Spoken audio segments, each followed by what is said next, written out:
Welcome to Dawg Day Afternoon, your home for free NBA playoff picks, Major League Baseball picks, and best bets for Wednesday, April 27th. I'm Gilles Gallant with FTNBets on a show powered by the FTN Network, and I'm joined as always by producer extraordinaire Qwan Young. Now, Qwan, we fell back a little bit back to earth last week. We went 1 and 2 for our Friday show, 0.6 units down.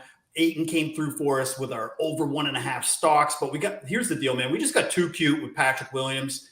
And this is what happens when you pick those periphery players, like the guys who just clearly aren't going to get the ton of usage rate, is that it's night and day sometimes. In that game, he finished with 1 point. Next game, when they play at home, he finishes with 20. So what does that tell you, right? Just got the wrong day. But the good news from Friday's show, you nailed your USFL bet with the New Jersey Generals at -1. They won a super exciting game, final score of 10-7. Will you have another pick for us on Friday? And what did you think about that game when you were watching it? Joe, we're going to go 2-0 on Quan's Corner coming this Friday. And I do want to say that I have done some very unsavory things to make money in my lifetime. You might see me out Where's there. This going? Yeah, you might see me out there as Mike Honcho somewhere on one of those internet sites. But I got to tell you, man, Friday night, I was laying in bed and I said, hey, let's turn this USFL game on. And the Generals are driving to go up, I think, about 14. And Luis Perez throws an interception. And I was, talking to myself and I said, wow, I'm really going to lose this bet, and this is probably going to be rock bottom of my betting career, but there's nowhere to go but up from there. I actually laid another unit on it. That's why I was really worried, because I doubled down on it because I, just felt really confident. But watching a 10-7 game and Shea Patterson leaving a 2-minute drill drive with some money on the line, it's probably it's where I never want to see myself again. So we might fade the Panthers again, but we're probably going to stay away from the USFL.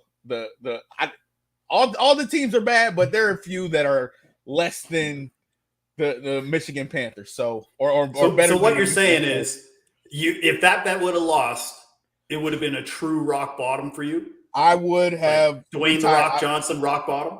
I probably would have retired from betting if that one didn't go through. It wouldn't even been a bad beat. It's just you got to look at yourself in the mirror on a daily basis, and I don't know how I would have been able to recover from that. Well, the fact remains that you had Shea Patterson on the other side, so you knew your bet was probably pretty comfortable. And Jeff Fisher, yeah. Classic 8-8 Jeff Fisher. You know that you're going to be feeling good with that. From a recap standpoint for the show, we're 19-20. 19 wins, 20 losses, but we're up 2.2 units of profit through 12 shows. So we're going to give out some picks again for tonight's games. We've also got an awesome guest today, fellow Canadian Erin Hawksworth with BetQL Daily. She is going to be coming on the show in the second half to give her best bets for tonight's NBA playoff games. She might even have a home run prop. You never know with Erin. I know that she's going to have some awesome picks for us. She's going to come on in the second half of the show. And before we get started with our picks, as usual, all my picks today are brought to you and bet on at Caesars Sports. And if Caesars is available in your state, you haven't signed up yet, now is the perfect time. Use the promo code on the screen. That is FTNBets Caesar, FTNBets CZR. And Caesars Sportsbook, they'll give you an $1,100 free bet just for signing up. And if you already have a sportsbook account with another spot, that's why you got to get another one, because having multiple sportsbook accounts is essential for line shopping, for prop betting. And it's something that I do every day to get the best odds. And consistently, when betting like Blue Jays home run props, Caesars has been my go-to for finding the best plus money options. So sign up today with Caesars Sportsbook. Okay, so anybody who's not familiar with the show, here's how it works. I give you my 3 picks based on confidence level. It's Omega pick, Beta pick, and then, of course, my Alpha pick, which is considered my favorite bet of the night. And we're going to get started with the Omega pick, and this is usually where I put the Blue Jays home run props, so that's where we're going to start. With Blue Jays home run props, we're taking Bo Bichette home run at plus 950 and Vladimir Guerrero Jr. at plus 440. And I know that if you look at just scoring numbers throughout the season, MLB is reporting record lows for scoring through the first month of the year. But the Blue Jays, they keep powering through, man. They lead the MLB in total home runs with 26. They're 5th in batting average and OPS. They've got 14 home runs at Rogers Center. That's tied for 2nd in Major League Baseball. Michael Wacha is going to be starting for the Red Sox today. He gave up 2 home runs in his last start to the Tampa Bay Rays. Wacha, for what it's worth, he pitched in Toronto last year in September as a member of the Rays. He gave up a first-inning home run to Bichette, gave up 2 home runs in that start. And Michael Wacha, he hasn't really pitched past 85 pitches this year. And I think he's going to get short work as well again. And that should bode well for a home run prop because the Red Sox bullpen has just been getting shelled this series. Last 2 games, they gave up late home runs to both George Springer and Bo Bichette. And another reason why I'm going to keep going with the Blue Jays home run props, Qwan, let's look at it this way. My Blue Jays home run record prop this year is 3 wins and 15 losses. So on the surface, yeah, not great. And I'll admit it, it's not good. But the reason why I keep betting them is because I'm only down 1.5 units on the year betting Blue Jays home run props. Like the fact that I could lost 12 times of 18 picks, and I'm only down 1.5 units just shows you why there's so much value in betting these Blue Jays home run props. The odds are too good not to play. So give me Bichette and Vladdy to go yard tonight against the Red Sox. What's your favorite? I know you're a touchdown guy. Anytime TDs from Touchdown Town. Is it more fun to win money doing the touchdown bets or the home run props? That's a good question. I guess it depends on the odds. So I've had I would say like my heart was racing just like in the second game of the season, third game of the season when I went 2-0 on the picks and won like 11 units just off of one game where I was like, oh my God. But that just made me feel good from a reputation credibility standpoint. It wasn't the most money that I've won. It's usually when I bet on these insane quarterbacks that are like plus 1,000 or more, and then they get this goal line rush. Like Drew Lock in Week 18 is a perfect example when he was plus 1,200 to score against the Chiefs, and he scored twice and scored on the first drive, and I looked like a genius for one day, and had a really good week in Week 18, especially in primetime. So I would say still it's touchdown bets, but home run props are very close. Yeah, okay, I like it. All right, we're going to move on now to the next pick. We're going with the beta pick. We're going to be looking at the Bulls and Bucks matchup. And we're going to take DeMar DeRozan under 0.5 3-pointers made. So that means he's not going to hit 1 3-pointer tonight. And I got it at plus 170. So no Zach LaVine tonight. Naturally, when you think no Zach LaVine, you think, okay, more volume for DeMar DeRozan. He's just going to gun it up. He's just going to throw up as many shots as possible. And yes, there will be more shots. But I think we need to kind of understand, like without LaVine, DeMar DeRozan is going to have way less space to work. So, for example, this year he's played 14 games this season with LaVine out of the lineup. In those 14 games, Qwan, he didn't hit a 3-point shot in 13 of them. In those games, he averages less than 2 3-point attempts. To me, that's like very alarming to take an over on that, especially when it's sitting there at like minus 200 to hit 1 3-pointer tonight. Now, obviously, you look at the Bucks, you look at their regular season stats, and you're like, well, I don't know if I feel good about this bet. They were pretty bad in allowing 3-point shots. But if you look through the 4 playoff games, they really tightened up defensively on the perimeter. And the Bulls, they can't really shoot a lick. In 4 games so far, they are shooting 28% from 3-point shots on an average of 33 attempts per game. That's not good at all. And then in 4 regular season games and 4 playoff games for DeMar DeRozan facing the Bucks this year, DeMar DeRozan is shooting 13.6% from 3-point range on a total of 22 attempts over 8 games. 3 total makes Qwan. So for me, a lot of people, you look at it like, oh, this is a coin flip. You know, I don't feel good about the volume. But if we're just using a coin flip analogy, like say from the Super Bowl, it's minus 110 on both sides. Well, this one, you're getting plus 170 on the other side. So if it loses, I can live with it. But based on track record alone, this is awesome value. So let's take the under on DeMar DeRozan 3s tonight facing the Bucks. That was a deep dive you did right there. And I also think, you got to talk about blowout factor. The Bucks have kind of dominated this series. The Bulls, they've been in a couple games and let it go late. But, if you get to that point where the Bucks are up big and, the series is over, the Bulls are probably going to lick their wounds and get prepared for next season. So, it's more, like you said, it's not a coin flip per se, but it is a coin flip. But it's not his game, and we got the Michael Jordan 2.0. I think he's the mid-range guy, and we're gonna stick with that. That was the best meme when that came out, just being like, "I'm the best shooting guard in Chicago Bulls history." That was just chef's kiss on meme creation by the internet. The internet never loses. So that's what we know. when it comes to memes like that. So, all right. So we've got the Blue Jays home run props, and we've got DeMar DeRozan for to hit no threes tonight at plus 170. Now we're going to move on to Nuggets Warriors. And this is the alpha pick. And outside of Giannis, to me, this is the biggest alpha left in the playoffs. We're going to take Steph Curry 30-plus points at plus 120. So Curry, for me, like, he is such an alpha, he doesn't even need to start, and he could still cook a defense. Like, all 4 games in this series, he's come off the bench. He's scored 30 or more in 2 of those 4 games. And for me, the most encouraging part about Steph is his minutes are going up. He played 37 minutes in game 4 comparatively to about 22 to 25 in games 1 and 2. And with that, his three-point attempts are going to go up. He has 33-point attempts just over his last 3 games. And he's the type of player, that if he comes down on the court and he's getting hot, he can just light it up for 15 points in a 5-minute stretch very quickly. And here's another angle that I was looking at, just more about Stephen Curry playing in Golden State in a playoff game, because I think even just from an eye test standpoint, we know that obviously that they just can cook at Oracle and to a lesser extent Chase Center. So with this crowd, for his career, Stephen Curry is averaging 26.5 points per game in the playoffs. But let's just go back to the Warriors dynasty when they started and when they won the championship in the 2015 playoffs.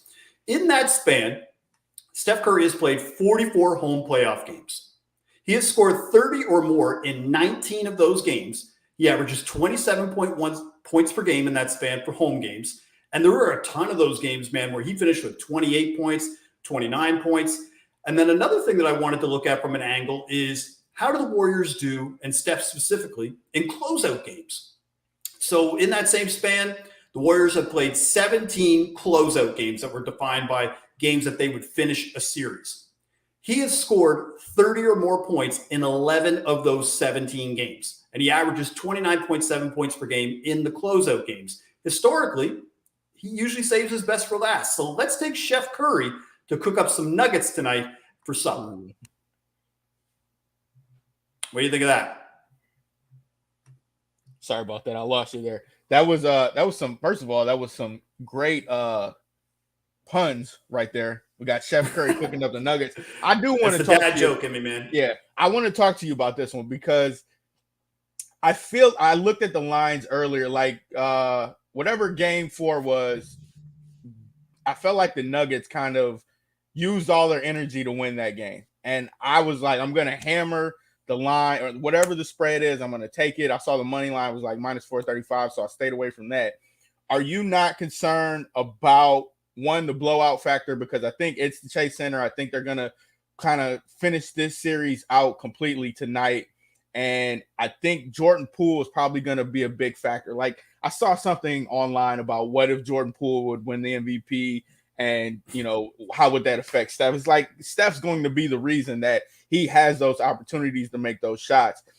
So, like tonight specifically, him going for 30, I'm kind of leery about that because I think this is going to be one of those games where they're going to want to stop Steph, and he's going to facilitate. Jordan Poole is going to hit his shots because, as we've been talking about, the playoffs are about the role players making shots, and Jordan Poole is stepping up. Are you concerned about that at all?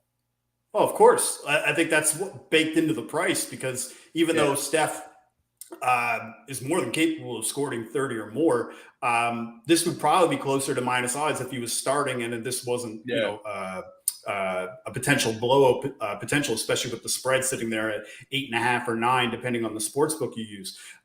So yeah, of course that is a factor, but I also think just from a Steph perspective that there's just too much high of a ceiling because let's say they're leading by like 15 points in the second quarter. I've seen him plenty of times just go on these 10-0 runs by himself to close out a quarter and close out the half, and then they're leading by 20 or so to go into the second half. So you're right.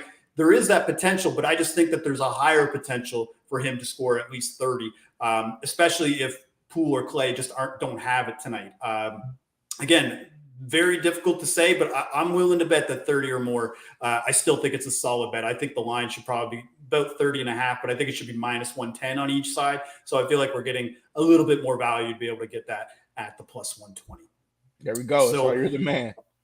Yeah, so those are the 3 picks, 4 picks total if you're including both Blue Jays home run props. We're going to take a little break, and then we're bringing on Erin Hawksworth of BetQL Daily. She's going to share her best bets for tonight. Stay tuned. Dawg Day Afternoon. Back in a minute.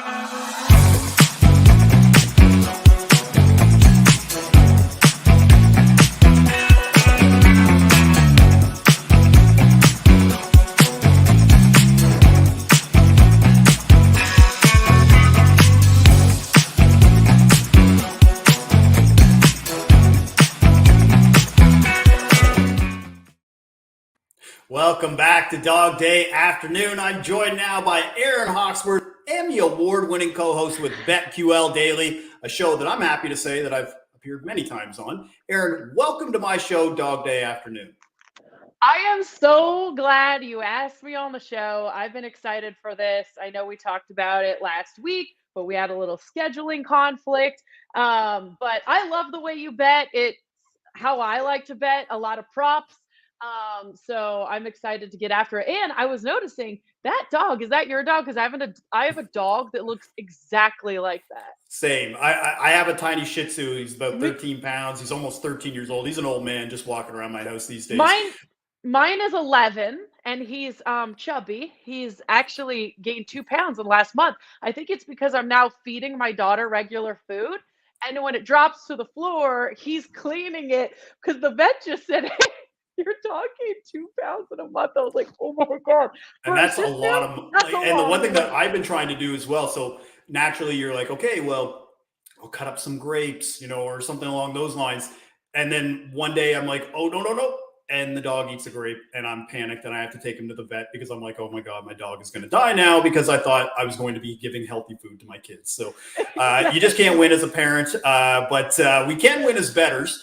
And before we get started with the picks that you like tonight, Erin, I'm going to throw you a little curveball here. I just wanted to know your thoughts on the NFL draft and some of the betting. I don't really make a ton of bets in this market. I've had really bad success or lack of success rather betting on the NFL draft. I'm the guy that 2 years ago said, all right, T. Higgins didn't get drafted in the first round yet. He's going to drop, take the over on whatever it was leading into Saturday, and he gets to be the first pick of the second round. So I'm like, okay, I think from now on, I am just going to stick to touchdown props. But I wanted to know if you had to give me like a max whale bomb bet for the first round for the NFL draft, if you have anything. Does anything stand out to you that you like?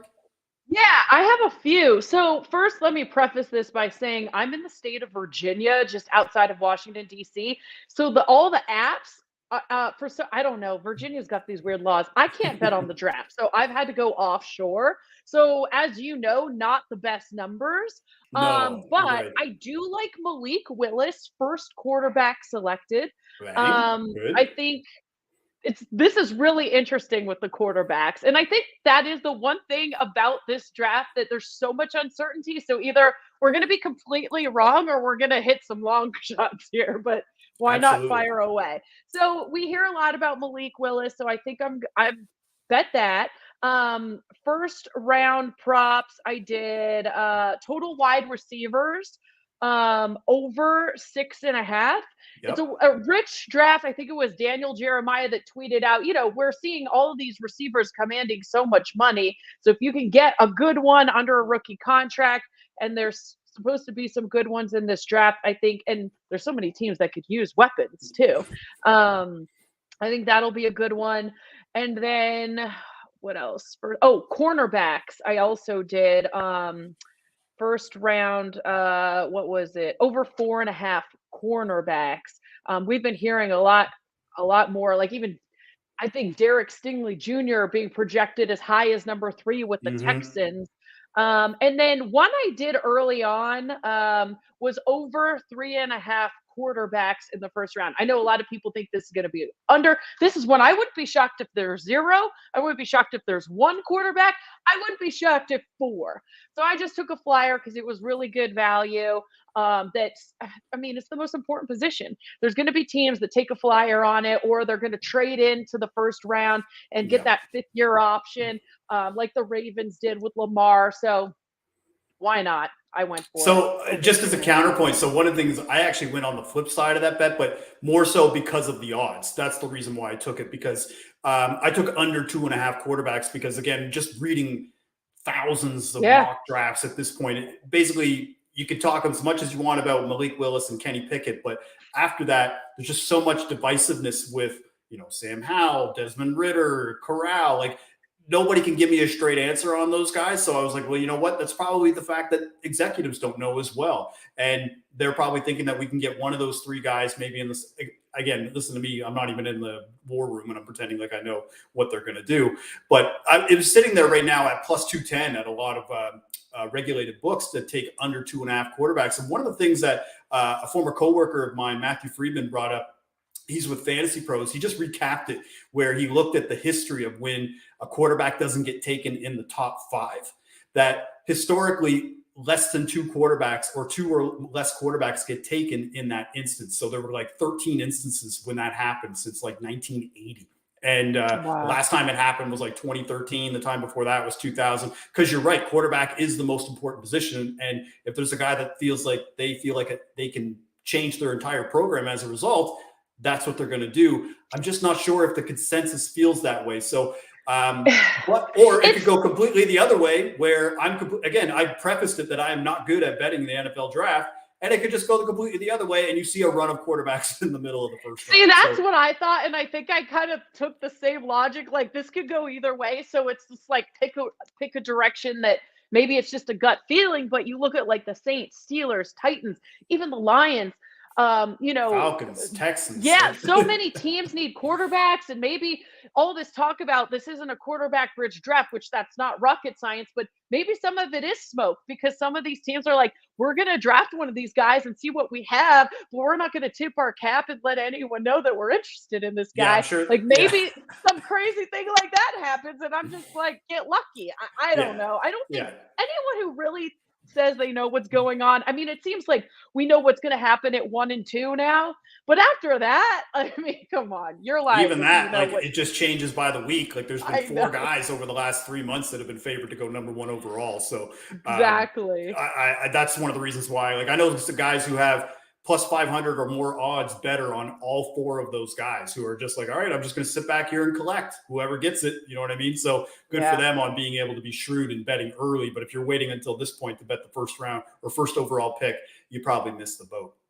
So yeah, you got to start betting the draft early if you're going to do it. I mean, you're going to get way better numbers. Oh yeah. And there's people betting it pretty much right after the college football playoff. Like, you know what I mean? So kudos to them, but I'm too busy locked into touchdown bets and prop bets and whatever else that by the time the draft comes on, I'm like, oh yeah, the draft. So let's move over to the NBA playoffs because big game tonight, game 5 between the Denver Nuggets and Golden State Warriors. Odds sitting right now, Nuggets are sitting at plus 8.5 with a plus 320 money line price. Warriors minus 8.5 home favorites, minus 400 on the money line with an over under of 225.5. Erin, I don't really think it's a hot take to say Denver has looked outmatched through 4 games. I mean, they were able to avoid the sweep. But are you leaning to the Nuggets to keep this game close, or are you expecting the Warriors to blow them out? Yeah, so I do think the Nuggets are going to keep things close. They did not lay down in that last game. They won by 5. And in game 3, the Warriors won by 5. So the last 2 games in game 3 and 4, we saw very close games. Now, in game 2, Warriors won by 20. And then in game 1, they beat them by 16. So to me, I'm like, Jokic has to be fantastic, right? Because in the last 2 games, he scored 37 points. He needs to score at least 30, and I believe his prop, unless it changed, was 30.5 this morning. Mm-hmm. So I'm betting over on Jokic points because I'm going to try to look at the game script here. And if I think the Nuggets, if he's going to have another big game, if they've figured something out, he's got to carry this team. We all know that. He needs some help, doesn't have it. but he's going to do that again. Man, I bet on Jokic all season long. That man won me a lot of money. Double machine, triple machine. I wouldn't trust betting a triple double. I mean, that's a little bit more of a sweat. I don't like sweating that much, but I like over on 30. I think he's going to have a big game if they're going to keep this close. So that's why I do think the Warriors win, but I bet Nuggets +9 this morning. I know it moved down to 8.5. But if you can find a 9 out there, I think they can keep it close and cover. Yeah. So I like the Denver aspect of a +9, especially I think you're getting the best number as well, because you're going to see it probably drop maybe down to +8 at the lowest. I can't see it going lower than 8 just at this stage, but I do really like the Jokic play. And the main reason why, because I went to go look at that as well, is the Warriors have kind of neutralized Joker's passing. So during the season, he averaged 2 more assists per game than in these 4 playoff games so far. And mainly because his shot attempts have gone up. He's averaging like 27 shot attempts per game through 4 games. So, and you're seeing like he's trying to be aggressive right out of the gate. Like I think both games 3 and 4, he had 10 points within the opening 5 minutes of the game, just trying to get as low as possible and seeing if he can get any fouls on Draymond Green, who has just been defending him quite well. To make another hot take, I guess, at this stage. But yeah, like the fact that he's only averaging about 5 assists per game right now, and he was averaging about 7.8, 7.9 during the season. The Warriors, that was one of their best strengths this season, especially in this playoff so far, is that they were able to cut off on passing lanes and the second pass and getting wide open looks. So they're going to make them work for it. But to be able to get 31 points, I don't feel like that's much of a stretch at all, especially against what I would consider an undersized Warriors team. Yeah. So I heard you guys talking about Jordan Poole, which was so ironic because I was like, because I had been betting the over on his props and it has been profitable. But now that Steph doesn't have limited minutes, I haven't bet it yet, but I'm curious your thoughts because I kind of just logged in on the tail end of that conversation. But Jordan Poole is an interesting angle on his prop because I could see it going over, but I could also see him not needing to contribute as much now that Steph's really getting going. And that's why I decided to stay away and not bet it yet. But I'm curious where you're at with that. Yeah, I think with Poole is you have to look at the milestone props of like a 30 or more or 25 or more. If you just take the over under, I feel like you're kind of not getting the best line. And because of his upside factor, like there's a very good chance that all 3 of them, Clay, Steph, and Jordan Poole, could all have 30 points tonight, and I would not be shocked at all. Right. And you're seeing right now the point total spreads where they're all sitting there at like 28.5, 27.5. So even books are kind of leery on which one of these guys is going to have a big game tonight. But I don't know if you heard my breakdown of why I'm taking Steph to score 30 or more tonight, because historically in the playoffs, especially playing in front of the Golden State crowd, or in closeout games as well. Closeout games, he has just been lights out getting 30 or more points. So that was the reason why. And just also, it looks like they're taking the governor off him and letting him now play, 35 to 40 minutes a game. And we've seen when he plays 35 or more minutes a game, he's going to take at least 10 3-point shots. I'm banking that he's going to hit at least 4 of them and be able to do what he does because he's Steph Curry. But I'm not against Jordan Poole. Jordan Poole, to me, is the second best player on the Warriors. And that's saying something considering they have Draymond and, to a lesser extent, Clay on that team. So I like it, but I like Steph more if I had to answer that. Yeah, I love your Steph argument. I might stay away from Jordan Poole just because I'm not sure. If Steph's hot and has a big game, I don't know if Poole is getting the points that he was. No, that's a great point. And the amount of points as well is another interesting factor in the Bulls-Bucks game right now, because I was just looking at the spread. Bulls right now sitting at +12.5 as road underdogs, +600 on the money line. Bucks, for anybody who wants to bet $900 to win 100, they're sitting there at -900, and an over-under at 217.5. Now, your co-host, Joe Ostrowski, has probably been the most vocal about how the Bulls have fared against top 3 seeded teams and top seeded teams of both the East and West. They're like 2-25 or something like that, straight up and against the spread in that spot. And there's no Zach LaVine tonight. So do you think this spread is too high to back the Bucks, or are the Bulls just donezo and they're going to lose by 20? I think the latter. That's why I'm on the Bucks -12. I mean, you look at the Bucks won by 24 game 4, by 30 in game 3. I think they've got this thing figured out. I mean, I thought it was going to be a sweep. So I just have a hard time believing that the Bulls keep this one close. The under has also hit in every game, and I believe the over has hit in the other game, in the other series, I should say, with Nuggets Warriors, which is interesting. I'm not as into betting totals, but if you're into that, under has hit in every game in Bulls Bucks, and then Warriors Nuggets over has hit.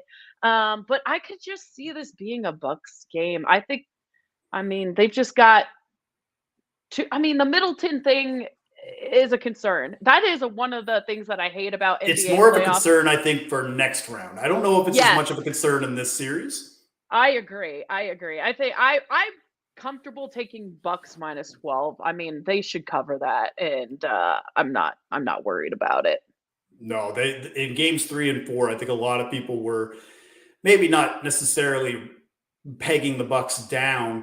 But obviously with the Bulls winning game 2 and then going into the United Center for games 3 and 4, I think a lot of people thought the Bulls were going to maybe extend this series, and they did not look ready to play at all, especially in game 4. For me, when I look at this matchup as well, the one thing that was indicative to me of maybe kind of how the Bucks are going to do tonight is I was looking at Giannis triple-double odds, and they're sitting there right now at plus 290, plus 290, Yeah, I was just like, no, again, not saying that he can't do it, but that means then you're saying that he's probably going to have a 35 to 40% chance that he's going to have a triple double tonight. And if that's the case, if he goes off like that, the Bulls aren't even going to be able to keep this close. One of the bets that I make, my favorite bet for this game is for 0 3-pointers from DeMar DeRozan. It's sitting at plus 170 tonight. It's minus 200 for him to hit one.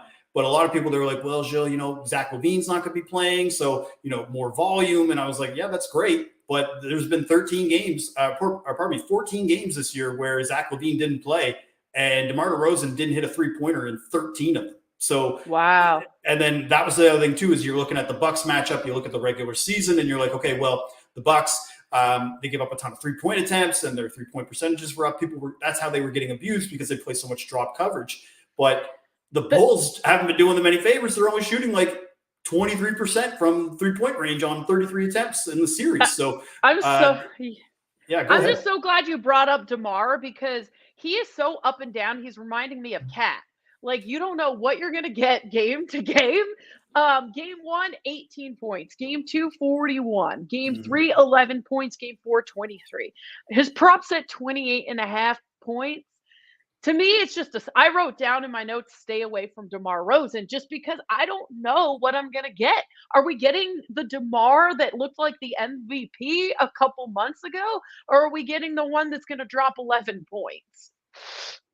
For me, thank you. It's a tough look. Yeah. And I think the other thing, too, it's probably somewhere in the middle. You know what I mean? If you were to say, is it going to be, a 20-point or 11-point showing, or is it going to be closer to that 40? It's probably going to be closer to 25 to 30. I'm just not sure that he's going to be able to get as many free throw attempts against this defense that just packs it in the paint. And then they're going to force him to shoot 3-point attempts. And he is not good shooting 3-point attempts. I just want to pull up this number again because it was hilarious to me to see how he's done for 3-pointers against the Bucks this year. He's played 8 total regular season games against them, 4 regular season, 4 in the playoffs.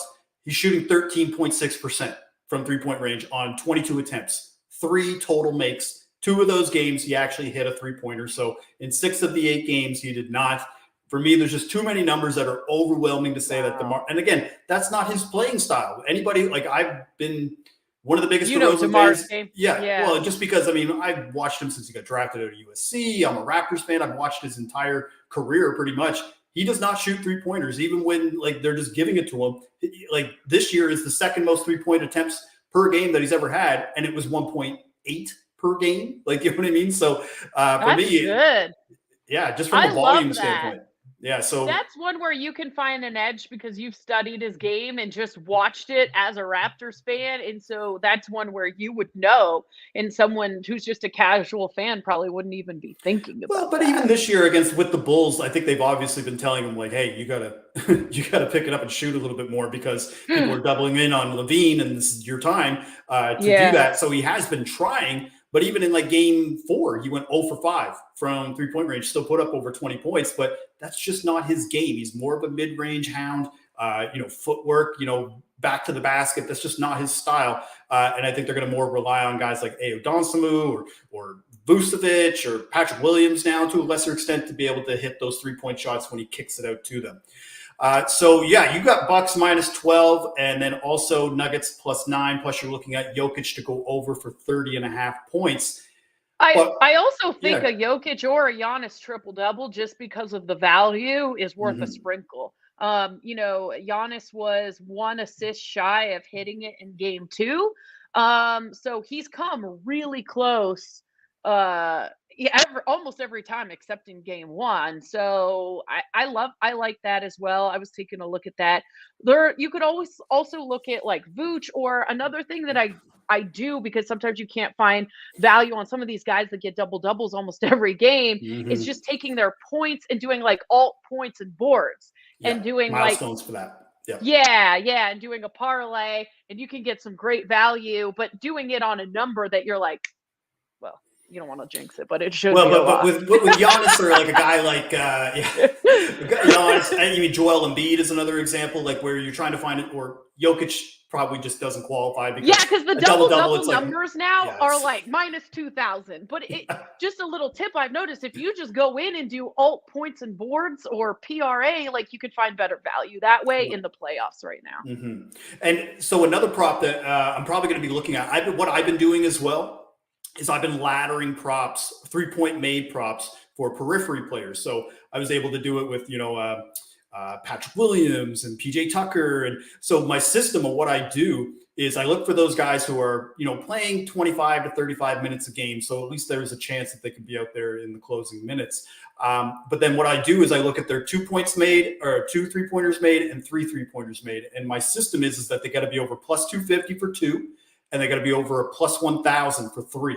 And then you just put, a half unit on each kind of thing. And what it does is if he gets 2, you make your money back, or you make a little bit more money back. But if he goes off and he gets 3, bonanza. And I've done that a few times over the last couple of weeks. That's the way that I've been able to kind of make a little bit of money back, is just laddering 3-point props on these periphery players. Now, it doesn't always work. Like you take a guy like Herb Jones who plays like 40 minutes, but just will take 1 3-point attempt the entire game. But like a PJ Tucker, it's worked out really well. Or a guy like in the Bucks Bulls game, Pat Connaughton or Grayson Allen, guys like that. You might not get as much value on those guys now because like Grayson has just went off like for the last 2 games. Early morning, they didn't even have his props up because the books are just getting hammered. I don't know if it's up now, but yeah, you couldn't even find Allen or Connaughton earlier this morning.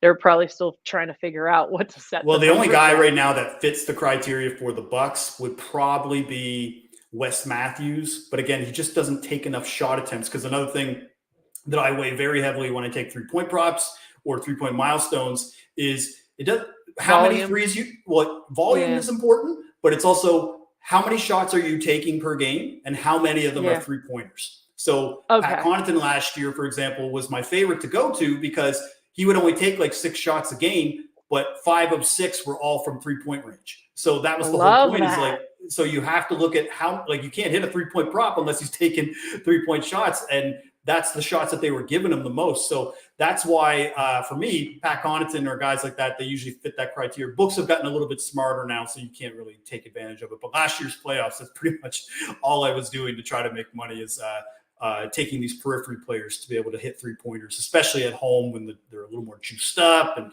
they're playing a little bit more heavy minutes. I love that. Thank you. You put me on to something new I'm going to have to keep my eye out for. Now, Erin, we can't go yet because you can't let me have all the fun betting on home run props. So you told me about one guy that you really like for today between the Braves and the Cubs. Who do you think in that game is going to hit a dinger tonight?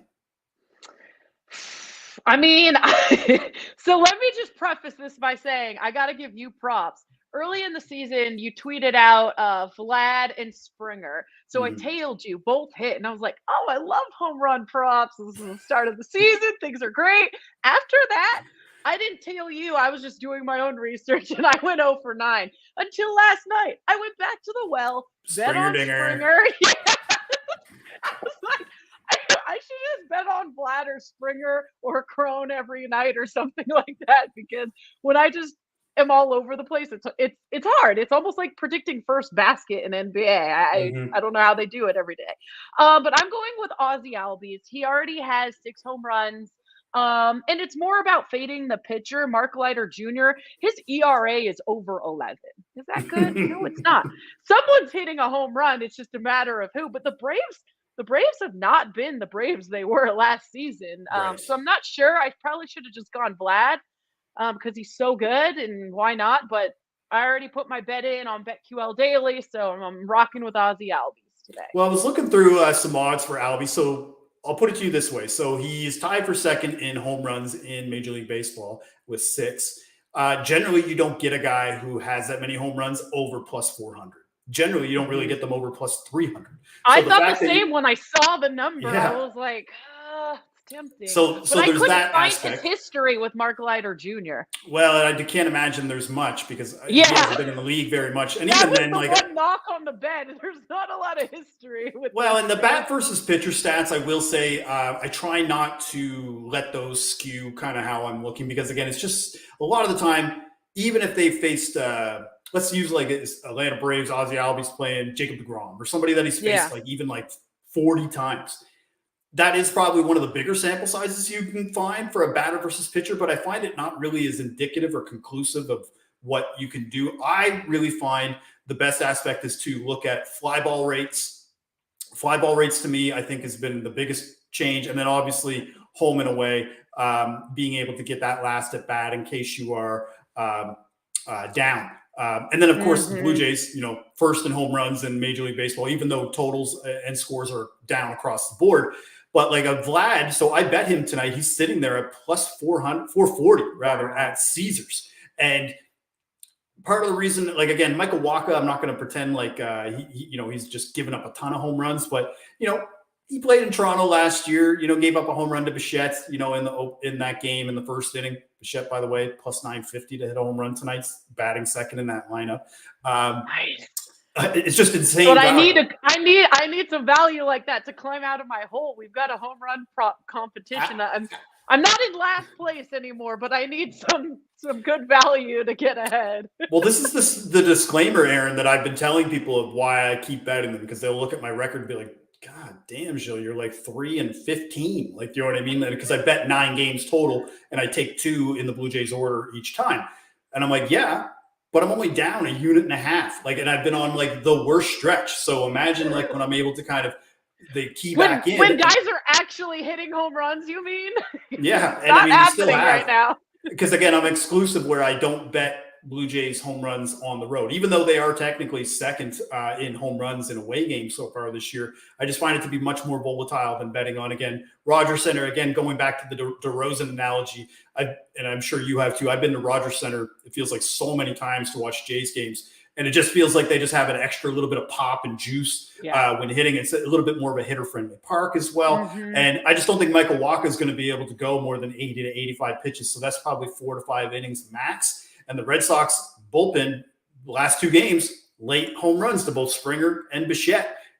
They've been giving up more home runs as the season has gone on, just in the latter innings. So I may not get it in the first couple innings, but I like my chances for both Vlad and Bo tonight in Toronto. I love it. I saw one of your viewers was on Austin Riley. That was one that I also was debating while doing my research. Myron Kidd.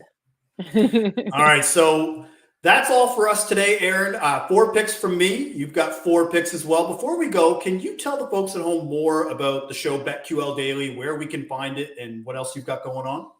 Yeah. So BetQL Daily, 9 to noon Eastern, Monday through Friday.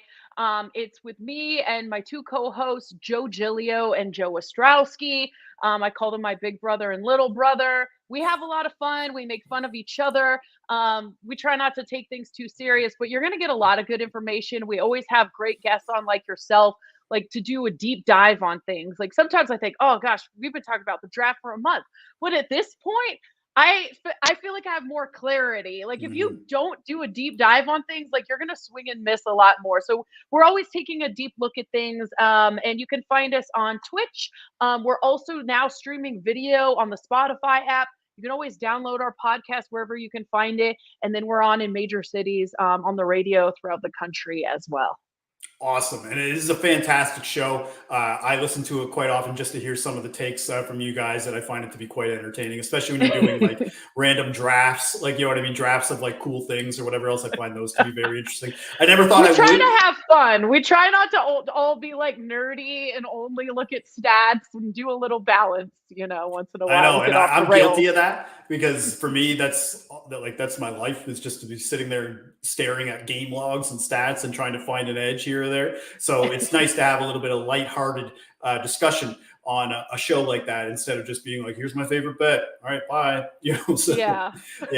All right. Well, we'll be back on Friday for Dawg Day Afternoon on FTN Network. We'll have another special guest with more picks. Make sure to follow me on Twitter at GDawg5000. You can follow her on Twitter at Erin Hawksworth. And I want to thank you for watching Dawg Day Afternoon. Bon chance.